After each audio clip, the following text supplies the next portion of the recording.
አክብሮታዊ ሰላምታችን በያላችሁበት ይድረስ አድማጮቻችን። አስተማሪ መረጃ ይዘን መጥተናል። አብረን እንቆይ። አፍ የሚወጣ እሳት። አፌ ይለፈልፋል እንጂ ውስጤ እኮ ንጹሕ ነው አለች አባ ፊት ቀርባ በክፉ ንግግሯ ብዙ ሰው ያስቀየመች ሴት።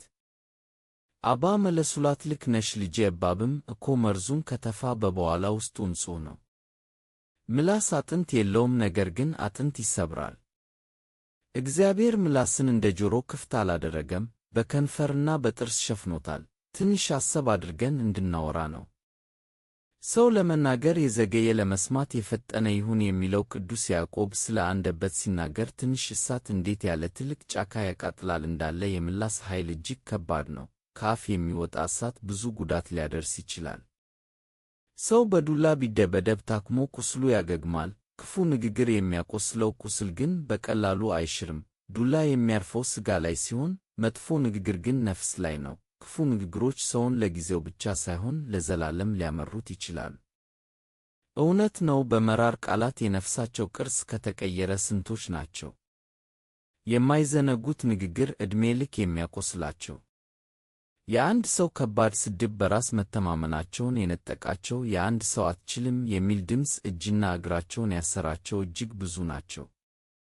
ሰው ለማሳቅ ተብለው የተሰነዘሩ ትረባዎችና አጥንት ሰባሪ ቀልዶች ቂመኛ ያደረጓቸው፣ ሰውን ሁሉ ያስጠሏቸው ስንት ናቸው። በስድብ ብቻ የፈረሱ ቤቶች አሉ። ስለተሰደቡ ብቻ በሕዝብ ላይ የሚፈርዱ ዘር እስከ ማጥፋት የተነጩ አሉ። ተናጋሪው በጥፋታቸው ውስጥ ትልቅ ድርሻና ተጠያቂነት እንዳለው ግን ይዘነጋል። በተቃራኒው ለሰዎች ጥሩ ቃል መናገርን ብዙ ዋጋ አንሰጠውም። ለስድብ የማናቅማማ ሰዎች ለምስጋና ሲሆን ግን እንሽኮረመማለን። ፊት ለፊት አሳምረን የምንሳደብ ሰዎች ለማመስገን ሲሆን በፊት ማመስገን እንዳይሆንብኝ እንላለን።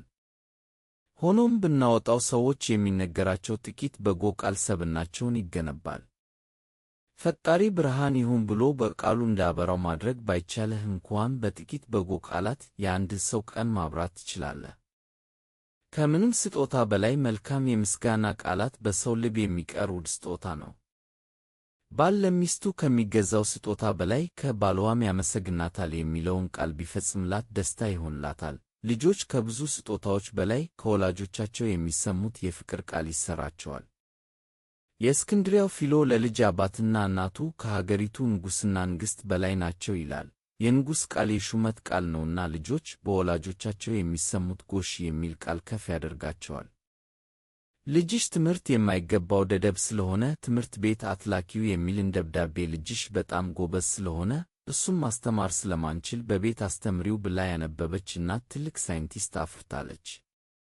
ብርሃን ይሁን ምድር ታብቅል ብሎ የፈጠረን አምላክ በአርአያው ፈጥሮናልና በቃላችን የምናሳምም ሳይሆን የምንፈውስ እንሁን። የሰዓቱ መረጃ ይህን ይመስላል። በዚህ ቻናል ወቅታዊ፣ አስተማሪ እና አዝናኝ መረጃዎች ይቀርባሉ። ሰብስክራይብ፣ ላይክ እና ሸር በማድረግ እንድታግዙን በትህትና እንጠይቃለን። ደህና ሁኑ።